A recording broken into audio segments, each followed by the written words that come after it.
पूजा पाठ करते समय ध्यान रखने योग्य जरूरी बातें। हिंदू धर्म में पूजा पाठ को बड़ा महत्व दिया गया है और रोज भगवान की पूजा को अनिवार्य बताया गया है।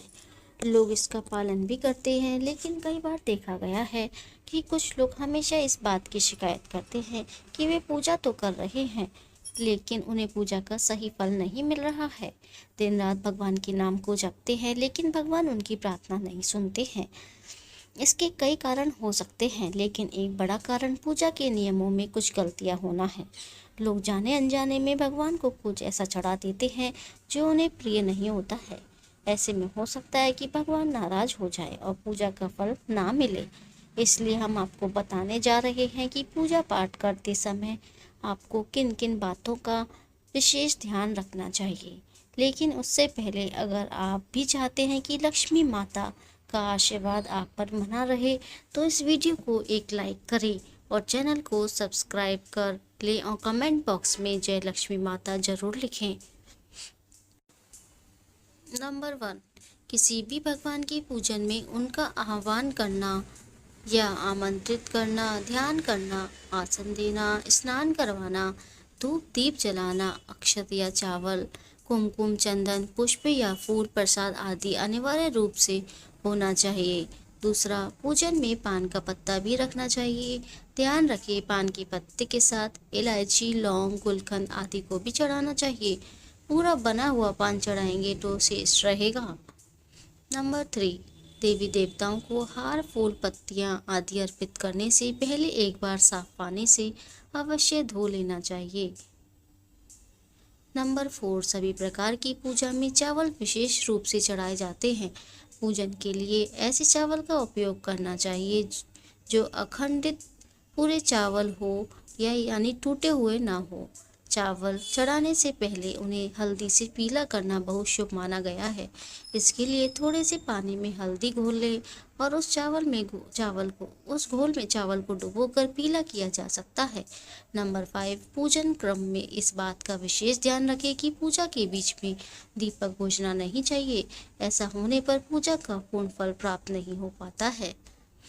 नंबर 6, भगवान विष्णु को प्रसन्न करने के लिए पीले रंग का रेशमी कपड़ा चढ़ाना चाहिए। माता दुर्गा, सूर्यदेव व श्री गणेश को प्रसन्न करने के लिए लाल रंग का, भगवान शिव को प्रसन्न करने के लिए सफेद वस्त्र अर्पित करना चाहिए।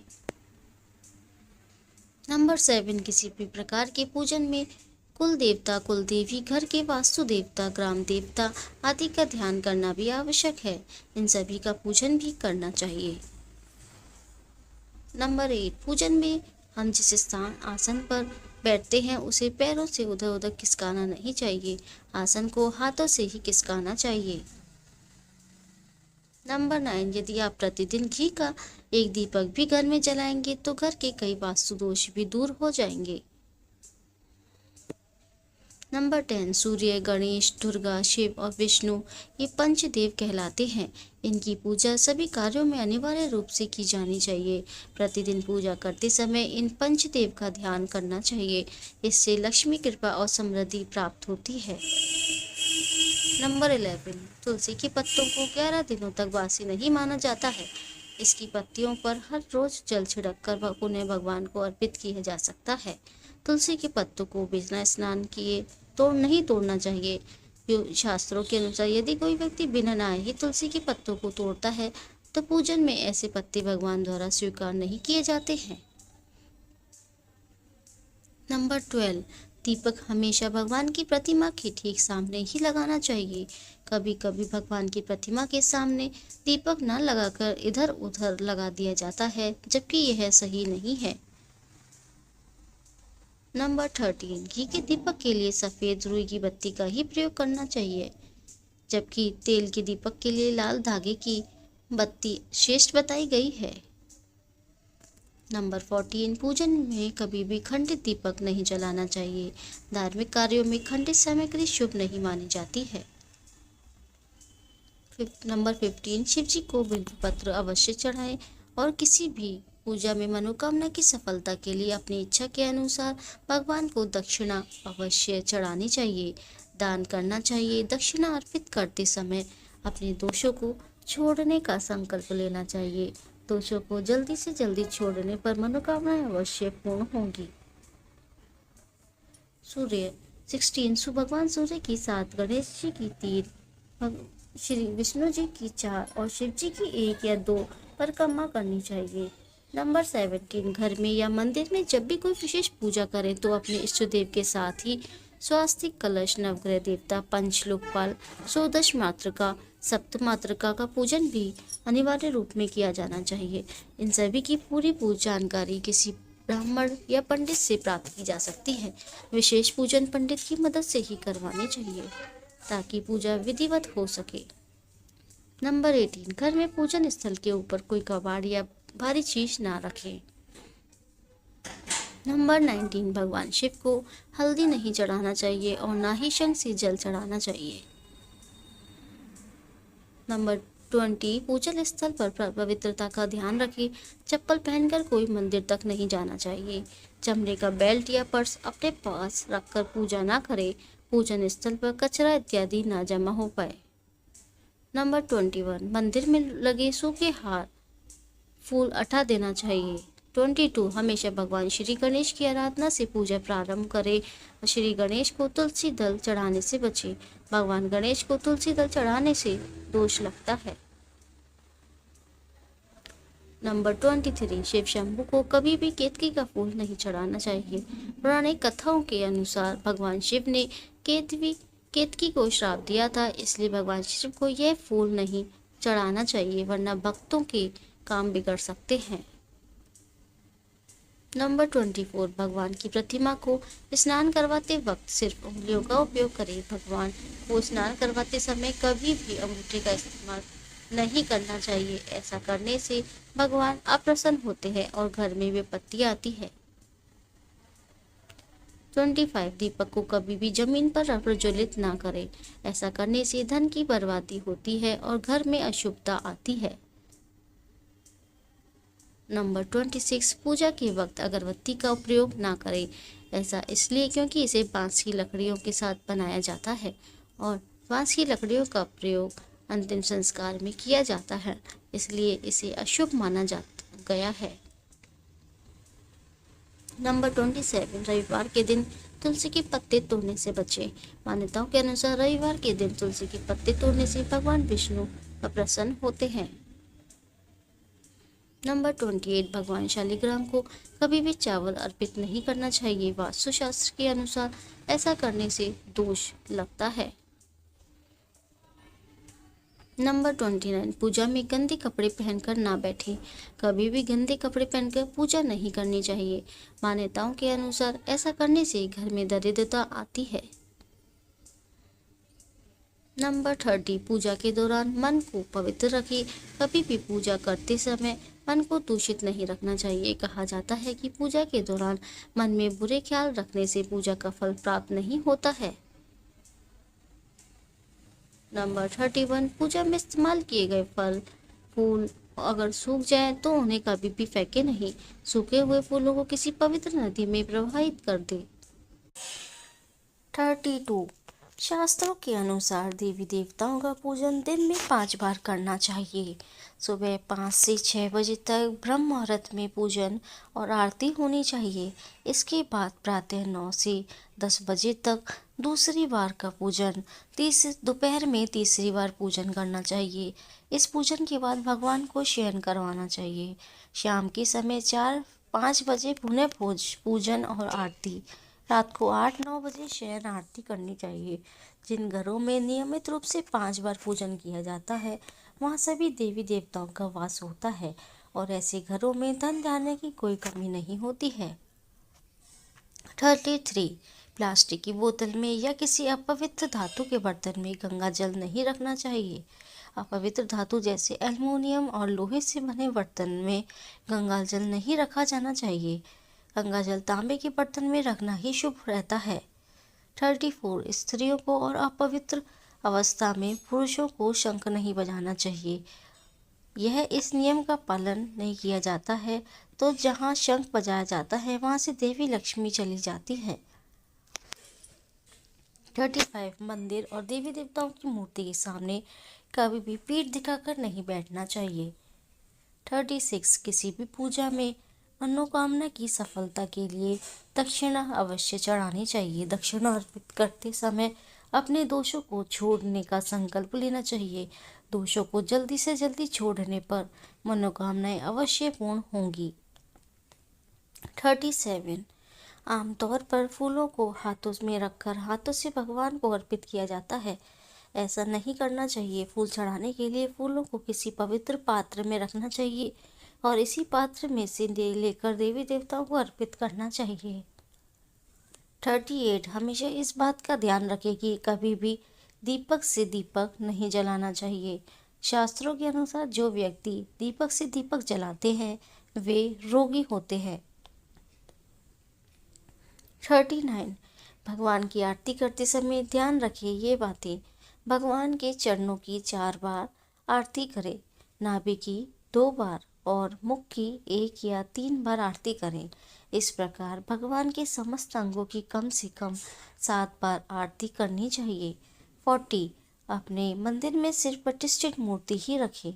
उपहार, कांच, लकड़ी एवं फाइबर की मूर्तियां ना रखें एवं खंडित जली कटी फोटो और टूटा कांच तुरंत हटा दें। शास्त्रों के अनुसार खंडित मूर्तियों की पूजा वर्जित की गई है। जो भी मूर्ति खंडित हो जाती है उसे पूजा के स्थल से हटा देना चाहिए और किसी पवित्र बहती नदी में प्रवाहित कर देना चाहिए। खंडित मूर्तियों की पूजा अशुभ मानी गई है। इस संबंध में यह बात ध्यान रखने योग्य है कि सिर्फ शिवलिंग कभी भी किसी अवस्था में खंडित नहीं माना जाता है। 41 मंदिर के ऊपर भगवान के वस्त्र, पुस्तकें एवं आभूषण आदि भी न रखें। मंदिर में पर्दा अति आवश्यक है। अपने पूज्य माता पिता तथा पितरों का फोटो मंदिर में कभी न रखें। उन्हें घर के नेतृत्व कोण में स्थापित करें।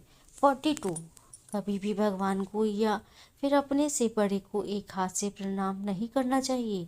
इसके साथ ही यह भी ध्यान रखें कि सोए हुए व्यक्ति का चरण स्पर्श नहीं करना चाहिए। पूजा के बाद बड़ों का आशीर्वाद लेते समय ध्यान रखें कि किसी के दाएं पैर को दाएं हाथ से, बाएं पैर को बाएं हाथ से छूकर प्रणाम करें।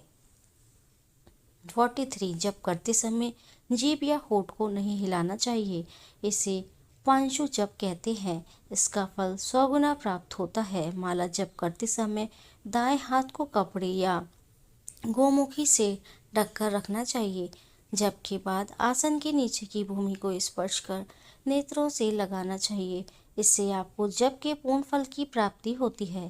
44 शास्त्रों के अनुसार घर में पूजा करने का स्थान ईशान कोण में होना चाहिए। उत्तर दिशा और पूर्व दिशा के बीच का भाग ईशान कोण होता है। ईशान कोण को शुभ कार्यों के लिए सबसे उत्तम दिशा माना गया है। इस दिशा में पूजा के मंदिर को स्थापित करें। यदि किसी कारणवश ऐसा ना भी कर पाए तो भूलकर भी घर के ईशान कोण में गंदगी जमा ना होने दें। वह घर के इस हिस्से को सदा पवित्र रखें। ईशान कोण के अतिरिक्त पूर्व दिशा भी पूजा स्थान के लिए श्रेष्ठ मानी जाती है। इसलिए आप घर में ईशान कोण व पूर्व दिशा दोनों में से जहाँ भी सुविधाजनक रूप से पूजा स्थल की स्थापना कर सके। 45 पूजा स्थल में गणेश जी की स्थापना अवश्य करें। इसके लिए एक सुपारी पर लाल धागे मूली को लपेट ले और कुमकुम से तिलक कर एक कटोरी में थोड़े चावल रखकर स्थापित करें। 46 पूजा स्थल में एक कोने में बंद पात्र में गंगा जल अवश्य रखना चाहिए।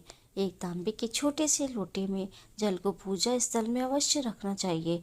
एक तांबे के छोटे से लोटे में जल को पूजा स्थल में अवश्य रखना चाहिए। प्रतिदिन इस पात्र का जल बदलना चाहिए। वह पुराने जल को पीपल के पेड़ या तुलसी के पौधे में डाल सकते हैं।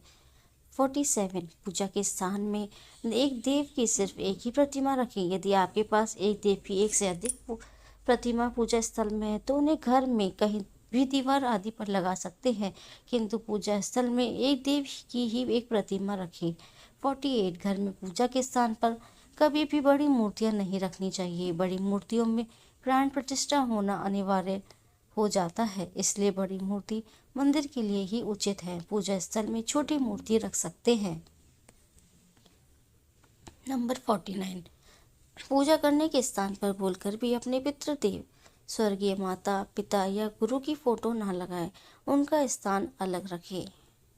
50 पूजा स्थल में कूड़ा कचरा एकत्रित न होने दें। प्रतिदिन पूजा घर की सफाई करें। 51 अगर आपकी पूजा घर में कोई मूर्ति की स्थापना की हुई है तो ध्यान दें कि मूर्ति का कोई भी हिस्सा खंडित नहीं होना चाहिए। मूर्ति खंडित होने पर तुरंत उसे वहां से हटा दें। खंडित मूर्ति को बहते जल में विसर्जित कर सकते हैं। 52 पूजा के समय यदि संभव हो तो शुद्ध देसी घी, गाय के देसी घी का प्रयोग करें व भोग लगाने के लिए अग्नि में गाय के गोबर के कंडों का ही प्रयोग करना उत्तम माना गया है।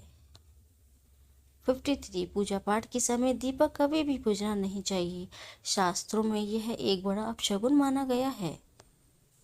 54 पूजा पाठ के समय गूगल युक्त धूप बत्ती का प्रयोग करें। गूगल घर के वातावरण को शुद्ध और घर से नकारात्मक ऊर्जा या बुरे दोष को दूर करती है। 55 रात्रि को सोते समय पूजा स्थल को लाल पर्दे द्वारा ढक दे और सुबह होने पर पर्दे को 56 पूजा करते समय भगवान को फूल चढ़ाना शुभ माना जाता है।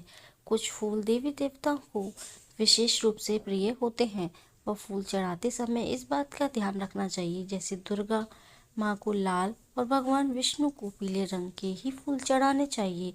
पूजा में कभी भी बासी फूल नहीं चढ़ाने चाहिए, यह अशुभ माना जाता है। 57 पूजा में इस्तेमाल कलश या जल के लोटे को हमेशा ईशान कोण में रखना चाहिए। दीपक और कलश को एक दूसरे के बिल्कुल पास कभी न रखें वरना इसके दुष्प्रभाव झेलने पड़ते हैं। 58 पूजा हमेशा आसन पर बैठकर ही करना चाहिए। आसन पर बैठकर पूजा न करने से इसका फल नहीं मिलता है। आसन के रंग का चुनाव आपको अपनी राशि के हिसाब से ही करना चाहिए। 59 भगवान के भजन कीर्तन या आरती के दौरान इस तरीके से वहां उपस्थित रहे। इस दौरान किसी से बातचीत करने से पूजा का फल नहीं मिलता है। पूजा की सामग्री को लेकर कभी भी दिखावा ना करें। 60 आप पूजा किन की करने जा रहे हैं उस हिसाब से आसन का चुनाव करें। पूजा शुरू करने से पहले देखें कि आसन किस चीज का है, किस रंग का है, क्योंकि अलग अलग रंग के आसन का अपना अलग अलग महत्व है। कोशिश करें कि कम्बल या ऊन से बने आसन का ही प्रयोग करें। धन की देवी माता लक्ष्मी, माँ दुर्गा और हनुमान जी की पूजा करने जा रहे हैं तो लाल रंग के आसन का प्रयोग करें। अगर मंत्र सिद्धि की पूजा करनी है तो कुशा से बने आसन को श्रेष्ठ माना गया है। यह तमाम जानकारी जन रुचि को ध्यान में रखकर दी जा रही है। ज्योतिष और धर्म के उपाय और सलाह को अपनी आस्था और विश्वास पर आजमाएं। वीडियो का उद्देश्य मात्र आपको बेहतर सलाह देना है। इस संदर्भ में हम किसी प्रकार का कोई दावा नहीं करते हैं। दोस्तों, वीडियो अच्छी लगी हो तो लाइक और सब्सक्राइब जरूर करें। धन्यवाद।